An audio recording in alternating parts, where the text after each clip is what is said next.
So let me go over the class. And the first thing to note, hold on, let me get rid of this. So what this is about is I am actually recording this now by way of Zoom. Zoom is supplying the closed captioning and the picture of me here. And why that matters is if you miss a class, not to worry, it'll automatically get recorded and it'll automatically show up on the course website, which is what we're looking at right now. So you do have to come to class, however, because normally, not today, but normally we take roll with the iClicker. And I'll go over all that. So first thing you need to know is how to get to this course. You can get to it by way of Canvas. So this is the Canvas website. That's maybe the easiest, but otherwise, if you just put in your browser Climate Crisis 101, English 24, UCSB, or my name, you'll probably get taken to this, which is my personal website, and this will have a link down here to English 24. When you click on that, you'll get back to where we are here. It's a little confusing because there is this publicly facing website which houses all the course material, and then there is Canvas also. So I'll talk a little bit about that when we scroll down, but why do I do that? And it's just because I think all this material, because it is on the climate crisis, because we're going to have some amazing interviews this quarter, I think it should all be publicly available to everyone. People visit these websites for English 22, 23, and 24 because they're interested in the material. Sometimes educators use it. They use it for flipped classrooms. In the last couple of years, we've had over 1 million visitors to the sites. So everything is on those sites. If you're trying to crash the course, good news, because everything is available on the site without going into Canvas, including the actual assignments for each week. So this is the main place where you're going to learn about the class. The syllabus exists here. We're going to scroll down and do that now. But the assignments, and I'll show you, they're on Canvas. So it's a little confusing because I'm really liking Canvas. Before, when Canvas, we had Gaucho Space, which was horrible. But Canvas is a really good content management system, I think. So a lot of things are going to exist in both places. But English 24, local and global perspectives. A little note about what this is. I'm going to go down basic information here, but if you want to quickly go down like to the weekly schedule, you hit here and it scrolls down to it. And I'll go over that in a minute. But at any point, there's a little chevron here. If you hit that, it'll bring you back up to the top of the course. And the font is pretty large because it's optimized to work on a mobile device like a phone. So this is the official website. It is a university course. Anyone can take all the material and utilize it, but you have to, be actually enrolled in the course to get credit for it. So what's it all about? This course introduces students to a variety of perspectives on the climate crisis. So it's an unusual class because unlike a conventional lecture where it's just me speaking, you're going to have probably about 20 different speakers in this class, exceptionally knowledgeable individuals. So why am I doing it that way? Well, if you happen to have had English 22 and 23, you've heard me speak for over an hour, twice a week. It can't be fun. This way, we're bringing in experts. And why that matters is, so for example, this week, on Wednesday, we have our first speaker, who's Sarah Ray, who wrote a wonderful book called Field Guide to Climate Anxiety, which you're going to be reading. You can start on that now if you want. I could have prepared a lecture on climate anxiety. I think a lot about it. I've given lectures on it. But why not have the world expert on climate anxiety come to our class? Almost all the speakers are going to be coming by way of Zoom and speak to the class and also answer your questions. And I'll show you how you can type in questions and I'll be able to ask them to the speaker. Similarly, we're going to look at the history of the climate crisis, when this emerged as a public issue in the US. And it really began in the late 1980s when a best-selling book was published. And that was written by a guy guy named Bill McKibben, and Bill McKibben introduced the public to the notion of the climate crisis, 1989. Bill McKibben is going to be visiting the class. So why have me tell you about the history of it when you can actually have someone who was right there at the very beginning? Also, there were a range of scientists that actually went to Congress in the United States and told the US Congress back in 1988 that we needed to do something right away. We're going to be bringing one of those scientists in who actually wrote the first paper identifying a greenhouse gas other than CO2 back in 1974. So that's the idea. So do you have a range of experts rather than me? And, I'll be asking them questions. This is a list of speakers from last year. The list for this year is still building, but Bill McKibben's coming back. Kim Stanley Robinson, the second book you're going to be reading, which you're going to start next week because you're going to read the first book this week. It's only 143 pages this week. Kim Stanley Robinson, he's the most respected cli-fi, which is climate fiction novelist writing today. Some people would say he's the most respected science fiction writer today. Many people have put his book we're going to be reading, The Ministry for the Future, on the top list. So it was on the New York Times bestseller list. Barack Obama had it on his list. Stan will be coming, and he came last year. He's a great visitor. Just mentioned Sarah Ray. She will be back. Naomi Oreskes, if you happen to have been in other courses or maybe you've seen films like Merchants of Doubt and The Big Myth, which is not a film but a book now, she's amazing. She'll be back again. Ram is that client scientist. He probably is coming. 3D Sister True Dedication may be coming, we'll see, but Peter Kalmus is probably coming. Elizabeth Klein says she will work out a date in May for us. So, yeah. So this is me. I'm the lecturer, Ken Hiltner. More than you want to know about me. The main thing is call me Ken, and those are my pronouns. So you don't bother to call me Professor Hiltner. More important than me is the course approach. So in one sense, the climate crisis is being caused by a rise of CO2 and other so-called greenhouse gases. That's absolutely right. That's a cause of it. And you can approach that way, science approaches it that way, it works. But if you approach it in another way, and this is our way in this class, the crisis is being caused by a range of troubling human activities that require the release of those gases. So if you're trying to figure out what's causing it, is it the gases? Yeah, but why are the gases being released? Wealthy countries principally are doing it with endless consumer goods, cars, certain food, lavish houses, fast fashion, air travel, broad range of medicinal lifestyle choices.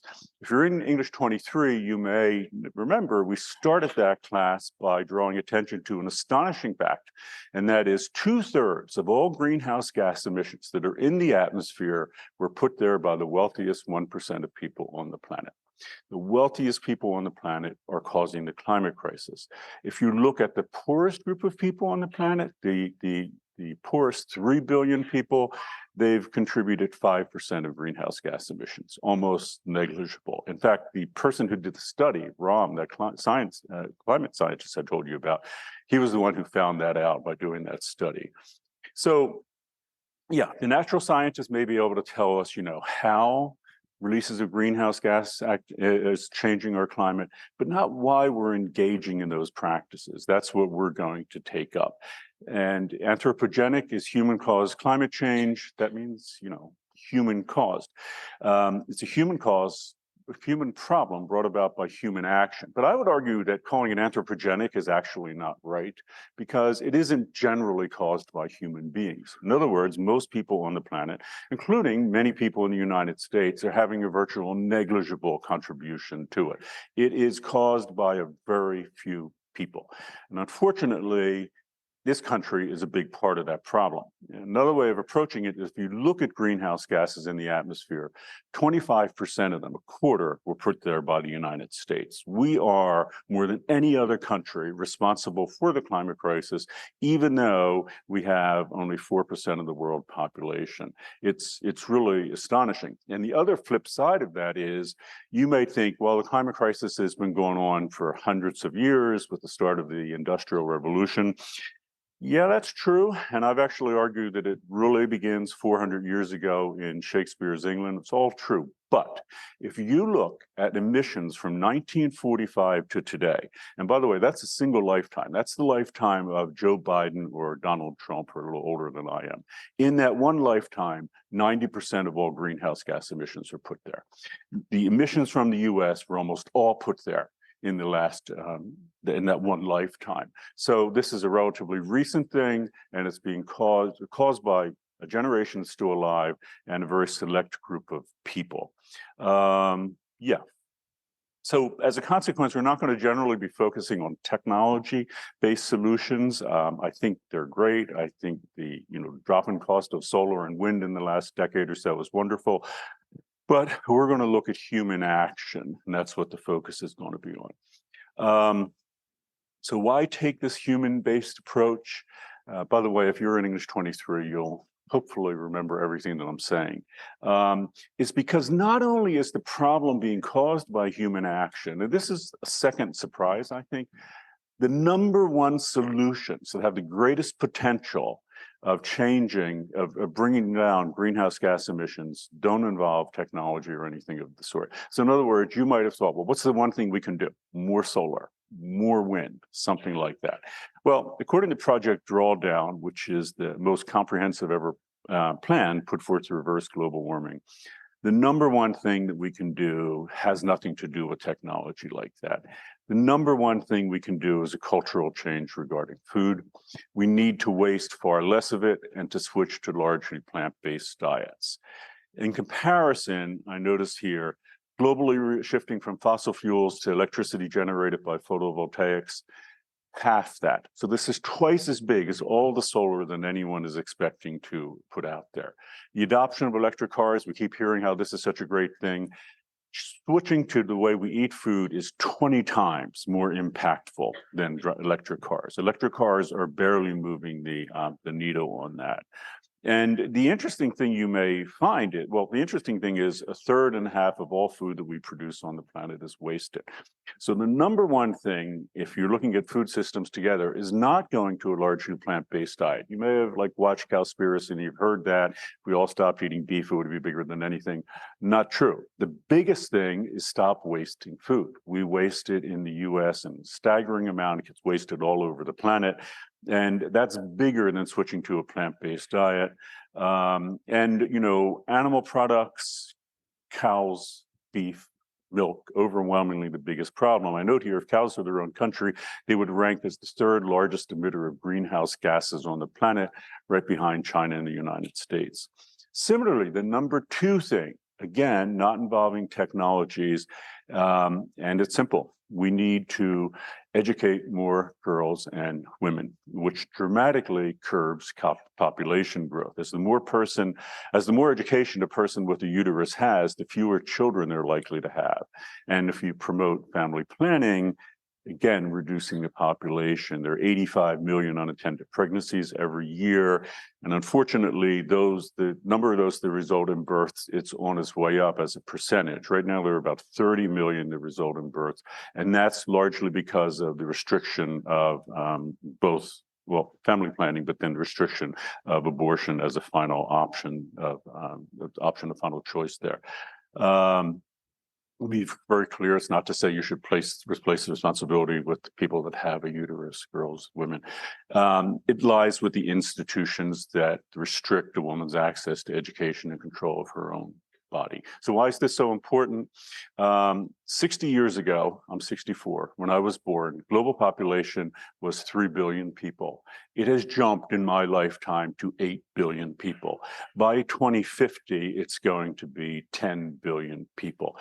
We cannot support this many human beings on this planet. So we need to reduce population. It's a complicated issue, though. 50 years ago, when people first started talking about this, they drew a lot of attention to places other than wealthy countries like the United States, where people have higher birth rates. But when they did that, it was often profoundly racist because they weren't coming to grips with their own emissions. And if you look at the United States, compared on average to any of the like 54 countries in Africa, on average, we produce about 20 times more emissions per capita. So you could have 20 times more people in one of those countries than you would in the US having the same amount of emissions. But it is the case that we have to reduce emissions globally. Anyhow, this is why it's a cultural change. These two things I note here regarding food and population could take us nearly a quarter of the way where we need to go to control GHG emissions. In other words, a quarter of the problem of the climate crisis is, on the one hand, food systems, wasting too much food, eating animal products, and two, not providing education. But be clear, and as we'll see when we have people addressing this issue, it's not going to be easy. I mean, in some sense, shifting to electric cars is easier than to ask people to make a cultural change. And many of these are intensely debated issues, things like family planning, controversial across the planet, education of women across the planet, and not only across the planet, right here in the US, obviously where Roe v. Wade was recently overturned. I argue here, though, that a way of thinking about these is they often are win-win situations. So if you provide, a person with the uterus with access to education, that by itself is a worthwhile goal. And as I'm a father of an 8-year-old girl, I think this is phenomenal in its own sense. It has to be. But on the other hand, when you realize that it has profound environmental consequences, it becomes a win-win to address it. I was just talking about eating a largely plant-based diet for the environmental or climate implications. It's also important because, we keep a global herd of 70 billion animals, and if you care about animal rights, that makes a big difference too. So in this course, we're going to focus on these root causes. And I do think it's interesting, as I say here, that to echo a phrase from the 1960s, it returns power to the people. So if you want to make an intervention in the climate crisis, note here, you don't have to be an expert in, lithium-ion battery technology or anything like that. You can make an enormous impact through personal action, but mainly collective activism, political action, or ideally, and we're going to talk a lot about this, the synergy of the three, or in any way that you find interesting. So in other words, if you really care about something like education of girls and women, by all means do that, because that can have a profound consequence environmentally as well as culturally. So, yep. So practical stuff, no discussion sections in this class. You will be assigned a TA. In a minute, I'm going to show you your TAs here, or tell you who they are, but there are no discussion sections. And the reason is all the content in this course is delivered in lecture here, or little lectures that you're going to watch that are already pre-recorded, or you're going to watch films in this class. You're going to watch one every week. And there was a time when I taught this course, I used to teach it 3 days a week, Monday, Wednesday, Friday, and Friday was film day, and everyone just watched a film, in the lecture hall together. Technology has solved that, so you watch it on your own now with GauchoCast, but that actually counts as part of the time. So no lecture sections, although you will be busy and spending as much time with this course. So TA is your primary contact person. It's very easy to know who your TA is. You might want to note this right now. If your last name begins with A and M, your TA is Ian. Ian, you want to stand up? Here's Ian. So Ian's the person to see. Ian will be here in every lecture. You can see Ian before lecture. You can see Ian after lecture. You can contact Ian with email, or Ian will also be posting office hours where you can regularly see him. I don't think Meet is here. Meet is not. So if your name begins with M to Z, Meet will be your TA. He's not here. He had a health-related thing, but he's fine. He will be back. So please, if you have any questions, contact your TA, not me, as they handle all the issues regarding attendance, comments, exams, and grading. So all those questions, because people will email me and say, I missed class, what should I do? Email your TA, because sometimes I get busy, I don't even answer those emails. But there's an even better way, and that is, please post any questions that you have to the Canvas Q&A. Let me show you that. Let me just go to Canvas, and I'll spend more time there in a minute. But this is our Canvas landing page. You go to the top here, it has the Q&A. If you click on it, it'll have a space to answer your question, ask your questions here. So this will become a really good resource for you, because people will ask questions that maybe aren't covered in the syllabus, that maybe are, and you don't have to wait to have your TA get back to you. If you ask it there, the TAs and I regularly look there. But more importantly, as the course goes on, you'll scroll down and see many, many questions answered.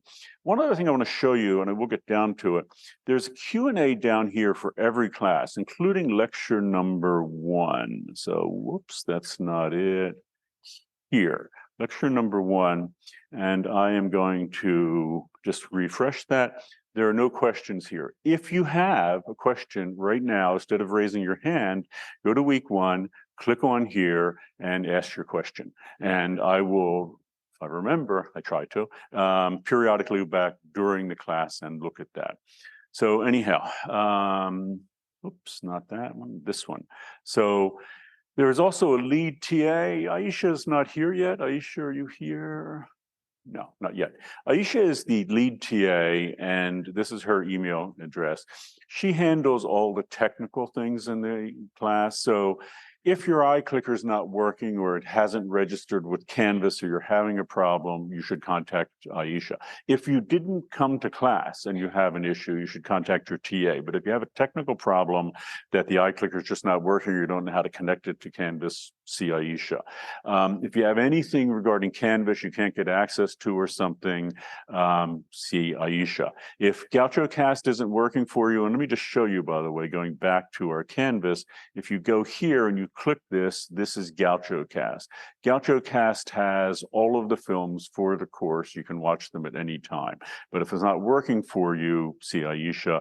If you're a part of the Disabled Students Program, DSP program, you have special examination parameters, see Aisha regarding that. Any other technical question? See Aisha. More technical details. It's not an online course. You have to be here. You have to be here Monday and Wednesdays from 9:30 to 10:45. And attendance will be taken in here, and I'll explain with the iClicker you have to do it.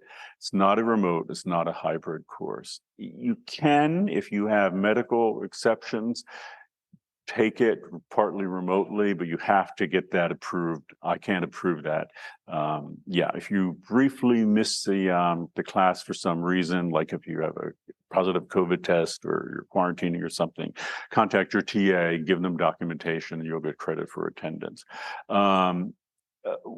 People often ask why it's not, because such a big class, so much of the material is online, why not just make it a remote or hybrid course? That's not my choice to do, and it's not in my ability to do. So UCSB has, for the last more than a decade, been very committed to remaining a brick and mortar school, an in-person school in its entirety. You may know there's some schools that are entirely online now, and a lot of schools have really rich online programming. 12 years ago, I spent a year as a visiting professor at Princeton, and already they were moving a lot of things online. UCSB hasn't gone in that direction. And as a consequence, this course is only accredited to be an in-person class. It is not an online class. And that's important because you wouldn't be able to get credit for it until it was approved as online, and no large lecture like this is, only now are they starting to go online. And it may happen in the future, but not now. And I can tell you that this summer I'm teaching 2 of my large lectures as smaller courses online for the first time, in the idea that we might ramp up and ultimately do this course online, but it's not there yet. There are no PDFs in this course. And if you've had other classes with me, let me just click on this to explain. You may have, there have been PDFs. Why? Because like English 23, I have, primary lectures written in advance, and I can provide PDFs for them. English 22, I have, it's kind of like a PowerPoint, Prezis, and I can provide those in PDF form. But if you remember what I said a few minutes ago, we have all these people coming every week. Who knows what they're going to say? It's going to be a live interview, so there's no PDF of that. However, up in the booth, they're recording what I'm doing now, and that will get posted to Gaucho Space. I'm sorry, Gaucho Cast. And when it does, Gaucho Cast will do closed captioning for it, and you can look there and find a transcript of what is written. It won't be a PDF, but it will be available.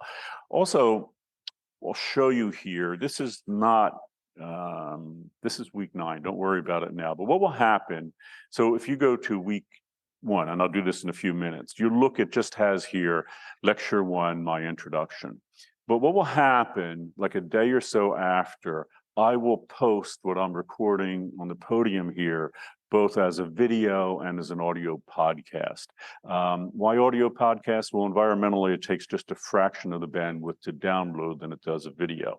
So what you'll do is you'll click on this, but again, it's not available now because I haven't finished giving the lecture yet. You'll click on this after each class if you've missed a class, and it will pop up the video and you can watch it here. Oh, good, and our audio is working. Or alternately, you could hit here and listen to it as a podcast.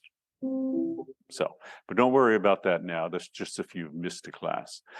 There are 2 other classes, one in the fall, one in the winter, this one in the spring, English 22, 23, 24. They're complementary, but none of them are prerequisites, so you don't have to worry about it. If you do take all 3 of them, you get something called the Barron Certificate in Environmental Leadership, and that's a real certificate you get, and you can put that on your CV or LinkedIn or whatever you want. I have instructions on how to get that. Incidentally, the person who made that possible, author T.A. Barron, because he gave $500,000 to UCSB, he will be here next week, and he's going to be one of our people that we're interviewing, principally because he's sold over 7 million books for young adults on the environmental and climate crisis environment more generally. If you want to know why I'm teaching the classes, why is it called English 23 and English 24? It's just that I'd like to call it Climate Crisis 101, but that's not the way that they designate courses here at UCSB. If you want to find it online, just go www.climatecrisis.101, climatecrisis101.com, and you'll get to the site. It's just that for like an audience outside of UCSB, it's more identifiable that way. Here's how to navigate the website. I have requirements here like assignments and all. Let me just show you how each page works. So for week 1, you go here, and this is week number 1. See, the course all looks the same. And this is my lecture. And this will be Wednesdays, again, Sarah Ray, who wrote A Field Guide to Climate Anxiety. Often on the individual page, I'll have some description or a little disclaimer. In this case, because Sarah Ray is a friend of mine, is terrific, but she's not a psychologist or healthcare professional. If you're really feeling climate anxiety, a lot of people are. We know from polls that people your age are thinking about the climate crisis seriously. Well, like 60% of you are thinking about it every day. So there's that. But then there's the reading assignment. This is this book you have to get. That's what I sent out an announcement on Saturday. You need to read that this week. It's 143 pages. It's a nice read. It's not so bad. But what you do, and you'll be doing this every week, you have actually noted here. Let me just go to the landing page here in Canvas and see if I open this up. See if I can open this in a new tab. Just don't want to lose this tab here. So every week you have 4 things to do. Each one counts for 1% of the grade. So these 4 things count for 4% of your grade. You need to attend the lecture on Monday, the one you're doing now, and attendance is going to be taken by iClicker. You need to attend the Wednesday lecture. You need to complete the weekly reading, that's what I just started telling you about, and make a Canvas comment by 11:59 on Sunday night. So you have to make that comment by Sunday night. You need to watch the weekly film, which will principally be on Gaucho Cast, not all of them, but most, and also make a comment by Sunday night. So let me go back to where I was here. And how you do, before you do the comment, you do the reading. And I have little videos that I've posted. So this is one of the reasons that you're not required to have section because you have this here. And the same with the film. So if you're watching this film, First Reform streams from GauchoCast, I have a note here, content warning. There is explicit death by violence, death by suicide here. So if it's disturbing, but then what you need to do is watch my little film here. And these are usually pretty short. In fact, why don't I just show you this, a minute or so of this one. And what I do here, just to be clear, you're doing a weekly reading, a weekly documentary. I spend like 5 or 6 minutes framing it for you, letting you know what's going on. So here I am. Welcome to Climate Crisis 101. I'm Ken Hiltner, and I'm standing in the middle of a redwood forest in Santa Barbara. Okay. So what that's all about is I usually make content by sitting home at my house in my little office doing it. But what I decided to do with this is, since that's my e-bike here and I ride around a lot, to go to different parts of Santa Barbara that you might find really interesting, like that redwood forest. It's actually just a redwood grove, which is in the Botanic Gardens. And if you actually find those locales interesting, if you scroll down on the page, where did I record them? Well, the first video, which I didn't show you, is Alice Keck Park. This is right downtown Santa Barbara. And where I was just at is the Botanic Gardens, which if we zoom out a little, you can see if UCSB is here. Yeah, UCSB is here. It's up in the mountains there, so it's pretty cool. So that's the page that has everything that you do during the week. It has both the 2 lectures and then the reading and the film. If you go to Canvas, and this is where it's a little confusing because it's kind of redundant, assignment number 1 here, which again is a field guide to climate anxiety. Let's say if you click that page, you will get to, I'm going to have it here. Oh, there it's that again. Q&A. Let's see, did anyone type anything up, any questions yet? If you have questions, put them in. And here we are again. Field Guide to Climate Anxiety. Here I am again. What's different here is, one, you can go just to Canvas and do it, and obviously it streams right from Canvas. But the difference is this is an actual discussion forum. You can go down here and reply to it, and that's the assignment. So you and I have notes about, which I'll go over on the actual website, but it's very easy to remember. Remember, just go back to this weekly thing. You have to complete the weekly reading and the film and make a comment on both.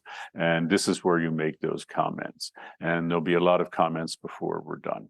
So yeah, you can go to the individual page here. That's fine. But to actually make the comment, you can just do it on Canvas. So again, if you're crashing the class, not to worry, because the website is public facing. You can go ahead and get all the material there. You won't be able to actually make the comment, but if you just hold tight, you may get admitted into the class pretty soon.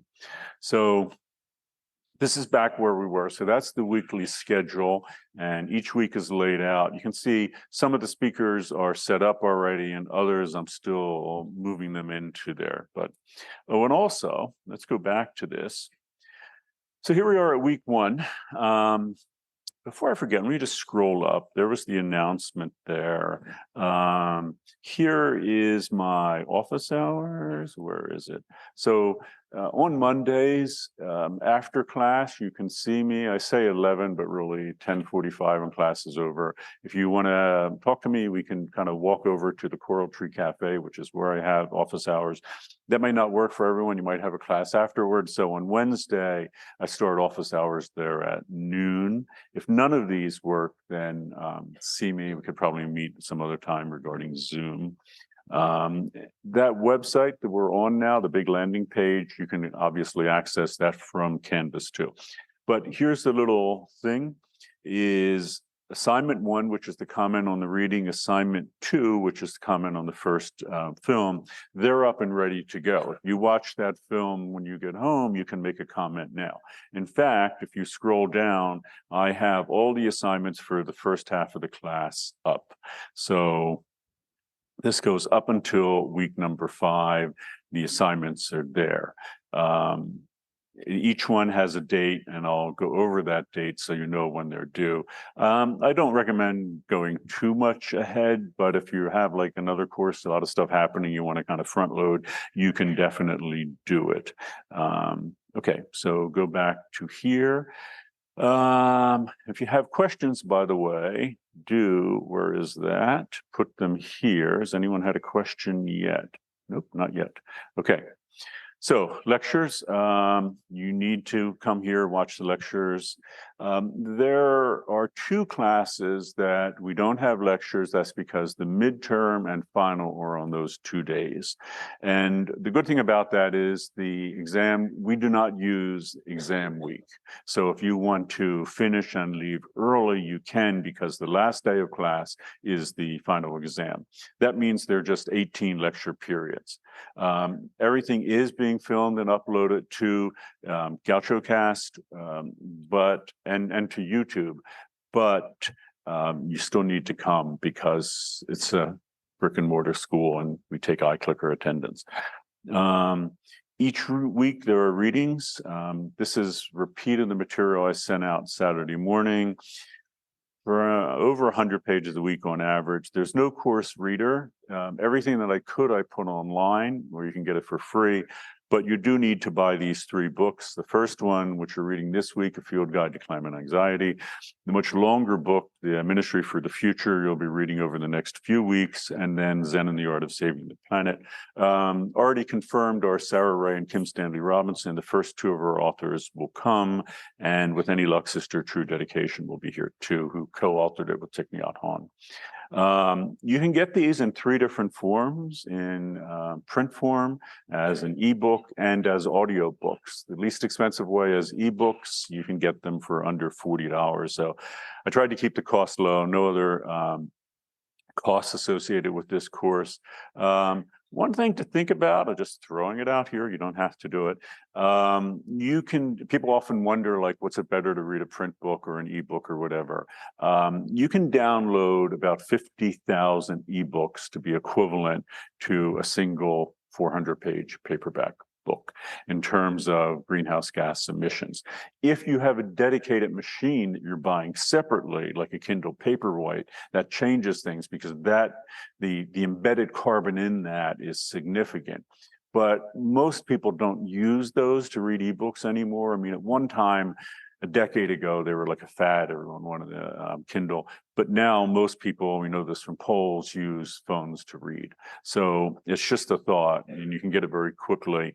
And I note that, and I actually had a little video in the announcement I made.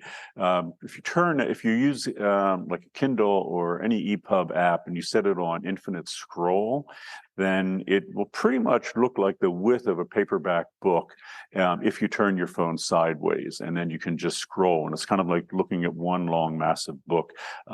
If you try it, you might like it. I read everything I can that way.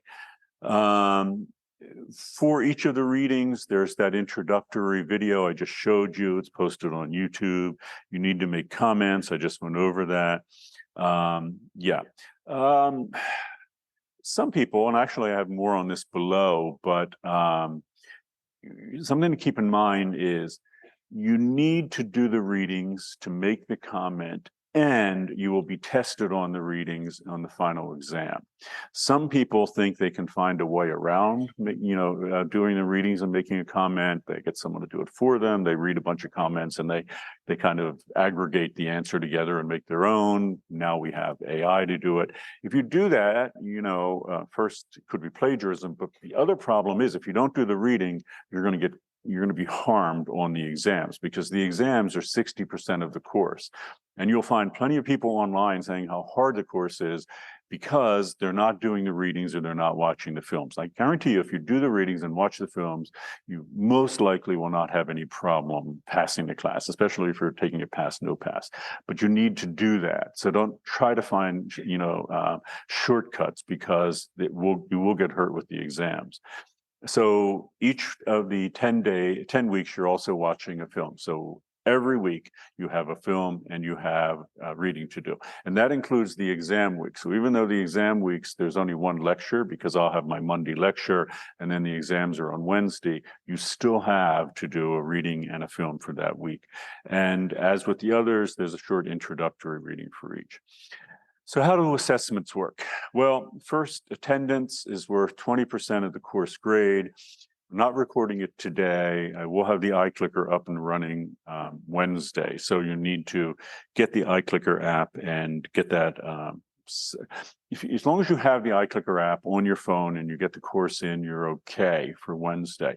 But the other thing you really need to do, and people don't do this right away and it presents a problem, you need to make sure that the iClicker app is linked to Canvas. If you don't do it, it's not the end of the world because the iClicker app will record your individual attendance. So even if you don't do it Wednesday, it's still recorded. And as soon as it gets, connected with Canvas, it'll transfer that data over. But you need to do it because if you don't, we will never know if it's, because we don't use the iClicker app for attendance. We use Canvas, and they have to be integrated. Just to be clear, iClicker software is designed to create a geofence around Campbell Hall so that someone using outside of the lecture hall, say you were doing it at home and someone texted you and said he's taking iClicker attendance now, the system's designed so you don't get credit for that. It's using the GPS of your phone to do it. There's really no way of not to come to lecture. If you miss a lecture, remember, if you think about this, we have 10 weeks, 2 classes a week, 20% of the grade. That means every attendance point is 1% of your grade. So if you miss a class, you've lost 1% of the grade. You might not think it's a big deal, but having just finished a class, I received over a dozen emails from people whose grade was like right where they want it to be, but not. So someone would have like an 89%, and they would say, is there any way I can get, moved up to an A-? And I always tell them no. But when I look back on those, all of those people did things like missed attendance on a few days or missed making comments or something.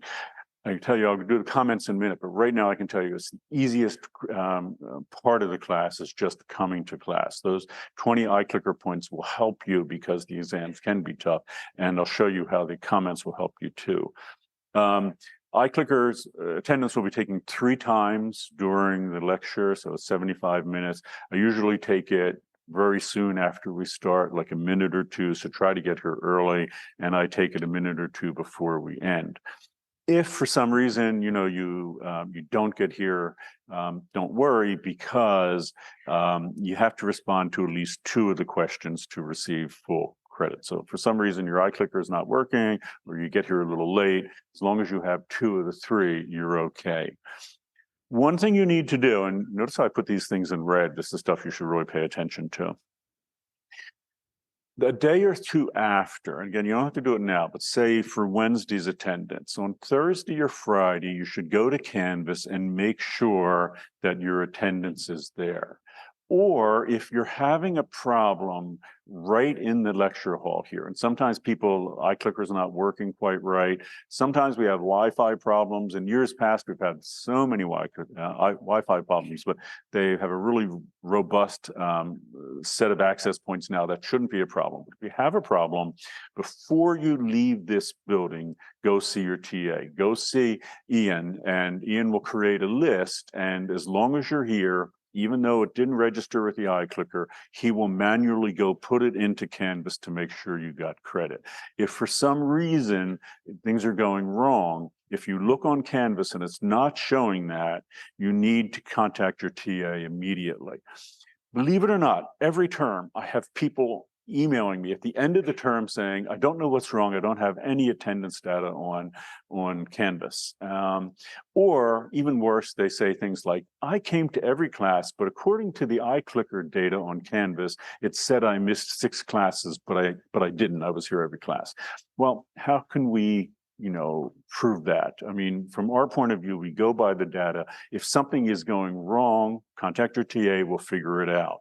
But you need to do that, because I can tell you right now, when people come and say things like that they came to every class, but the iClicker data showing they didn't, I go with the iClicker data, because what else can I do? But you can protect yourself from that by just periodically checking to make sure that your attendance is showing up. Second part of the assessment is comments. They're worth 20% of the total course grade. So attendance and comments are both worth the same amount, 20%. You're going to be making a total of 10 Canvas comments on the course readings. We just saw that. So that's 10% of the course grade. And every week you're doing one. And every week you're doing a comment on the documentary, hence total of 10 Canvas documentary comments, which again constitute 10% of the grade.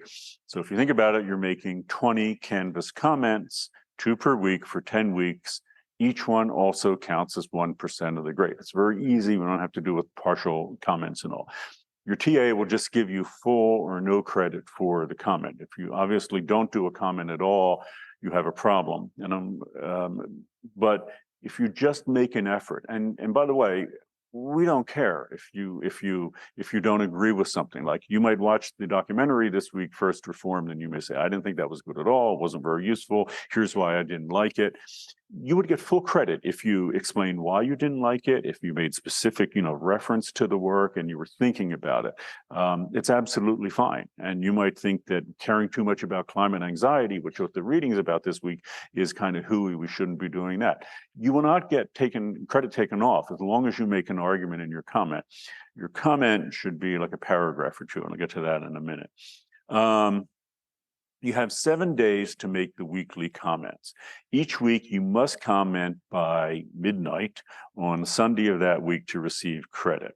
And if you go over here to the Canvas landing page, you'll look here where it says assignment. It's April 7th. And what that means is, so today's the 1st, you have a whole week until Sunday night to make the comment. You have to make it then, because just like the witching hour, when it turns from 11:59 to midnight, Sunday night, as we go into the Monday morning, the system will close and you will not be able to make a comment. If there's some mitigating circumstance, you have to contact your TA regarding that.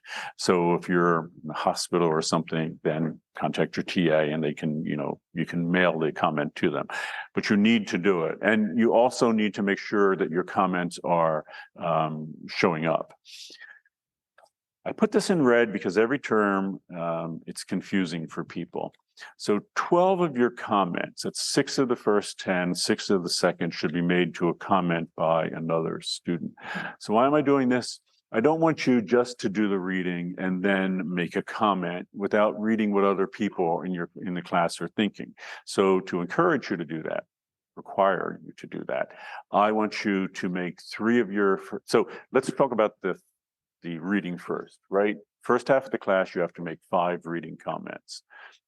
3 of them should be to another person. So you can read down, and if you find someone who's thinking something similar to you, or someone you really disagree with, then make a comment to them. You'll make your own comment, and I want you just to repeat what Dave said, but I do want you to engage with them.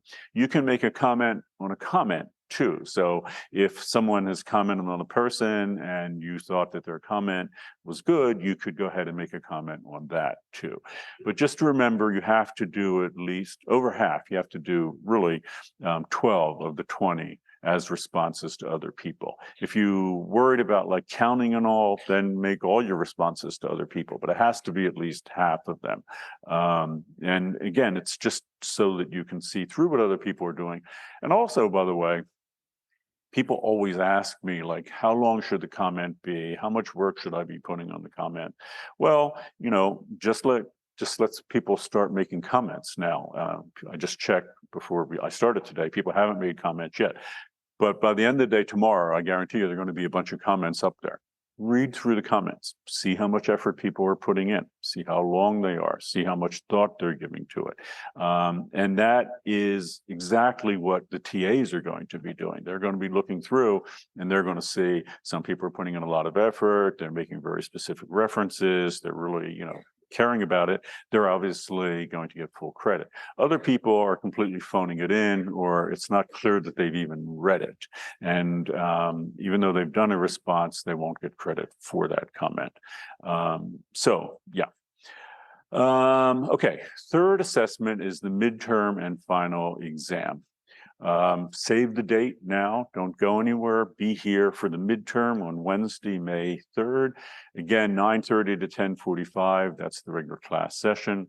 It covers the first 5 weeks of the course, the first 10 lectures, the first 5 readings, and the first 5 film assignments. Final exam, Wednesday, June 5th, the last technical day of class. It's not during exam week. I put in red here because people email us all the time. Remember, it's not cumulative. Rather, it covers just, week 6 through 10. So that's the lectures there and the 5 readings and 5 film assignments. So how much are they worth? Each exam is worth 30% of the course grade. So if you've been keeping track, 20% is attendance, 20% is comments. That's 40%. The other 60% for the 2 exams is, the other 60% is for the 2 exams, 30% each. How they work is there are multiple choice questions. It's done with Gradescope software. So it'll be paper-based. We will pass out an exam sheet and then a bubble sheet. You will fill in with a pencil, 60 questions. Each exam is worth 30% of the grade. So each question then, since there's 60 of them, is worth 0.5% of the grade, of the actual course grade. It's very simple. You're generally going to be selecting from 5 possibilities, A through E. There's no essay involved with this course. This course does not meet what UCSB calls as the writing intensive requirement. So there's no writing in this class other than your comments. But the exams are all multiple choice. They are all automatically graded with Gradescope software. Since they're taking place during the regular class period, the exams are 75 minutes long. If you have special DSP time accommodations, it could be longer, but for most people, it's going to be 75 minutes. So you have a little over a minute per question. You can go back and look at, if you find a question you're kind of stumped by, just go forward and come back to it at the end. They are paper-based. They are bubble sheets will be provided. Bring a pencil. Not open book. So you may not be caring too much about this now, but remember, all this information is here on the landing page. So in order to discourage academic dishonesty, there are going to be 4 separate versions of the exams, each version having the exam questions in a different order. So the person sitting next to you is going to be working on a different exam.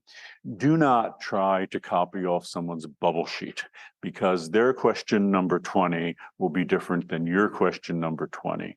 And the order of answers may be randomized too. So to be very clear, you're going to have questions on the readings and the lectures. Will also include questions on the film. So what's on the exams? Well, the lectures on Monday, the lectures on Wednesday, the course readings, the course documentaries, and also those little films that I have introducing the reading the documentaries. I will sometimes be delivering facts there, so they have to be looked at too. Yeah, you can't talk to your neighbor during the exams. If you're observed talking during exams, you may report it to UCSB's Office of Student Conduct and no devices. Let me just see if anyone has asked a question yet. Where are the questions? Question. Finding the trouble course iClicker. What to do is I will ask Aisha to take care of that, but on the page where I had Aisha listed there, contact her regarding that. Wow, is May 3rd a Friday? Good, I will check that. And I make sure that's maybe May 1st. Aisha will send out an email to everyone telling you how to link Canvas and the iClicker and maybe addressing that first person's problem too. Can we do more than 3 out of 5 comments to others, or is the ratio must be exact? No, it doesn't have to be. You could deliver, so you have a total of 20 comments, you could do all 20 of them as responses. So that's absolutely fine. Okay, yeah, academic dishonesty, what an unpleasant topic. All cases of suspected academic dishonesty were reported to UCSB Office of Student Conduct. So how the exams work, they're paper-based. You may not realize it, but because there's stadium seating here, I can see everyone in the room. The TAs will be positioned here looking at everyone. If we see two people that we think are sharing answers that are talking, no one will say anything to you. The TAs will make sure that they take your two exams aside, and then the software will do an analysis of your answers. And it's very simple from a software point of view, because if it finds that you've answered, say, 5 questions, you've both got incorrect, and you both gave the incorrect answer out of 5 possible choices, I'll let the statistics people in the room figure it out. It's pretty simple. Mathematically, it is incredibly unlikely that you two randomly guessed the wrong answer. That then gets turned over to the Office of Student Conduct, and on the basis of you being physically observed talking, and generally TAs will quietly ask another person, another TA or me, to observe. So then we have corroboration of there apparently being two people sharing answers, and the software reporting on the statistical likelihood that you were sharing answers. And then that gets turned over to the Office of Student Conduct. So I have details here, what they can do. So every term I have this, and again, it's just so easy in a class like this to find and make an argument for academic dishonesty. If you're two people are like writing, lecture essays, and you're looking over and you're getting an idea, you're like forgetting who a character is, and you're borrowing it from another person. Yeah, it's really, really hard to prove that that's being done. But in this case, it's much simpler. They can give you warnings, disciplinary probation, exclusion from activities, suspension, or dismissal from the university. And they are serious about it. And every term I have people contact me very, very upset, because their whole academic career is changed in an instant. So please don't do that. In fact, I sometimes, actually, because I get so many emails from the same person, so upset, I have to recommend, I actually have to report it to, the care office, which is responsible for counseling. So don't do that. Please don't do that. It's a big hassle for everyone. And yeah. If you have further questions, I note it. You should put them here in the Q&A. I don't know if anyone's actually put a question there in the Q&A. Yeah, does it say that? That's really good. So will this person send me an email so I remember to look that up too? I will double check that. So that was here. So let me I don't want to scroll up here, but I'll check that. Hold on.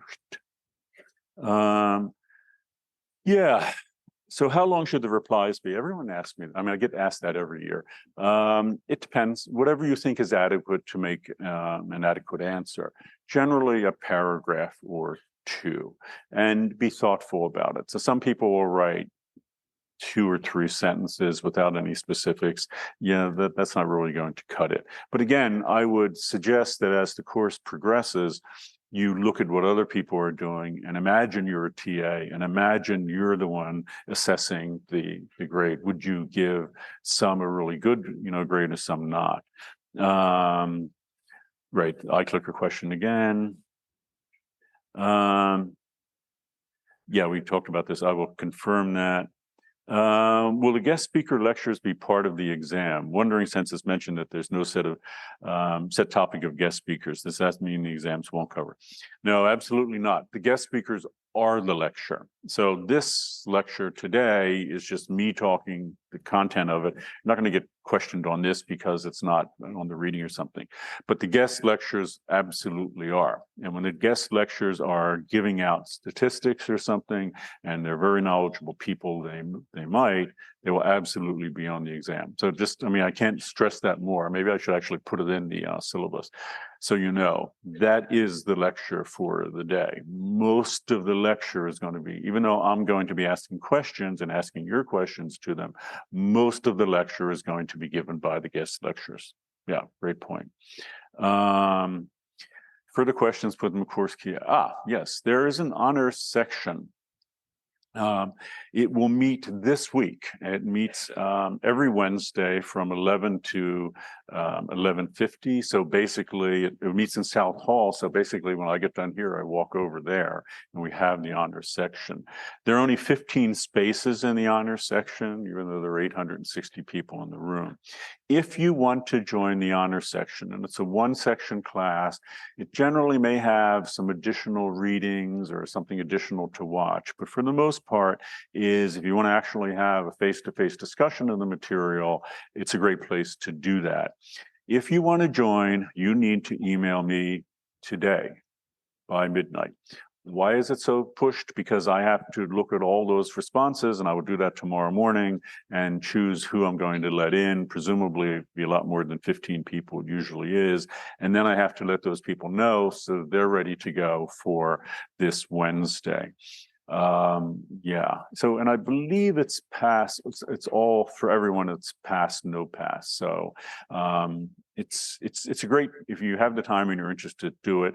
People ask me, what should you put into the email that you're sending me? Whatever seems like a compelling reason for me to admit you in, because I'm going to get a lot of emails. So why do you really want to take it? And that'll really be up to you. Course material is located in two places. I've just been over that. This website plus Canvas. And again, it's to make it, I mean, I have, you could pop this open, but it's to make it accessible to everyone. Yeah, people, you're probably not going to be thinking about this right now, but you may at the end of the term, if you're one of those people that have like an 89 and want to get an A. Is there extra credit? No, there's no extra credit because there are just too many people in the class to keep track of that, unfortunately. Yeah, just to clarify this, many people take this class pass, no pass. I suspect that of the 860, at least a couple hundred people in the room will be doing that. It's something to think about because, you know, it's a lower division class. It's probably not your major. Actually, statistically in this class, only like 2 or 3% of people in the room here are probably English majors. So people are coming from a range of different majors. If you're going to take a class pass, no pass, it might be this one. But I just had 2 instances of this from the last term. People had gotten a C- in the class and wondered why they didn't pass. UCSB's pass threshold is 73%. So if you're taking a class pass, no pass, you need to have a C or above. Not a C range grade, not a C- or C, a C or above. If you have a C-, because people wrote me saying I had a C-, why didn't I pass the class? That's not good enough. You need to have a 73 or higher. If you go to this page, you can click on it. It'll take you to the UCSB site explaining all that. People also ask if there's flexibility in the grading, and that's people wanting me to change grades to move them up and all. There's no flexibility. If you're curious, this is the scale that we use. This is the letter grade, and this is the percentage, and this is the GPA. And you can see a C here is 73 and above. There really should put a line here because up above, that's passed, that's not passed. And then we go down. Yep, no extra credit. Do we need to reply to comments most of the time? Yeah. Why do you need to do it? Well, that's just so there's more discussion going. I just talked about how long a comment should be. It's perfectly fine to express an emotional response. Just make sure that you're respectful of people. So in other words, you may read a comment and you might really dislike it, and you need to be respectful in the way that you show that. And unfortunately, sometimes you may encounter inappropriate comments. Anything at all involving hate speech, any kind of threatening language, anything that concerns you about a comment, you can email me directly or one of the TAs just to make sure. Yeah, I kind of explained this, but I'll say it again. Sometimes people think they're being very clever by not doing a reading and finding or watching a film and finding a way to comment on it. So let me actually tell you a little thing about that. With the documentaries, I don't track people's viewing habits, but I have the ability to, because GauchoCast has its own set of analytics. If you're familiar with YouTube and you know YouTube analytics, GauchoCast has the same. Why I mentioned it, a couple of years ago, I was curious in this class about the relationship of whether people were doing the work and the grades that people received. So I went on GauchoCast and I found like 10 people who had gotten an A+ in the class, and dozens of people will get an A+ in this class, I'm sure.